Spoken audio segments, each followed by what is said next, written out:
ये देखिए, थाना बड्डूपुर क्षेत्र में रीवा सीवा के पास एक जय मां ट्रेडर्स के नाम से एक सीमेंट की दुकान है।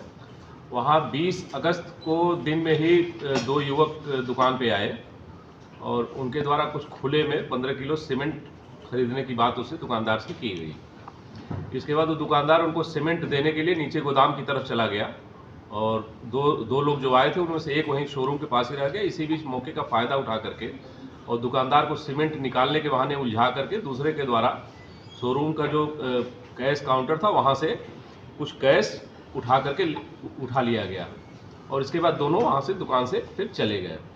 दुकानदार को थोड़ी देर बाद पता चला कि इन लोगों ने हमको उलझा करके हमारा जो कैश काउंटर से पैसे उठा लिए हैं।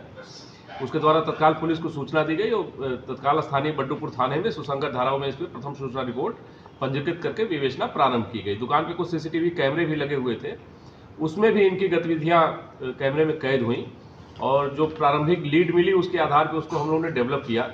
पुलिस अधीक्षक महोदय द्वारा इस घटना को वर्कआउट करने के लिए जनपद की स्वाट टीम, सर्विलांस और थाना बड्डूपुर की टीम को लगाया गया था। सीओ फतेहपुर साहब के नेतृत्व में टीम गठित की गई थी और इस टीम के द्वारा लगातार जो प्रारंभिक सूचना थी उसको प्रारंभिक इनपुट था उसको डेवलप करके इस घटना को आज वर्कआउट किया गया है और इसमें 2 लोगों की गिरफ्तारी की गई है। जो अरेस्टिंग हुई है उसमें एक मनोज कुमार अवस्थी है और दूसरा दिनेश अवस्थी है। दोनों थाना रामपुर मथुरा जनपद सीतापुर के रहने वाले हैं। दोनों आपस में पिता पुत्र हैं और इनके द्वारा एक साथ इस तरह की घटनाएं दुकानों से, प्रतिष्ठानों से जो कि सुनसान स्थानों पर रहते हैं वहाँ पे कारित की जाती है। इनमें जो मनोज अवस्थी है जो कि पुत्र है इनका दिनेश अवस्थी का, इसके विरुद्ध 3-4 जनपदों में बहराइच, जनपद बाराबंकी और जनपद सीतापुर, यहाँ पे लगभग 1 दर्जन इसी प्रकार के अभियोग पूर्व से पंजीकृत है।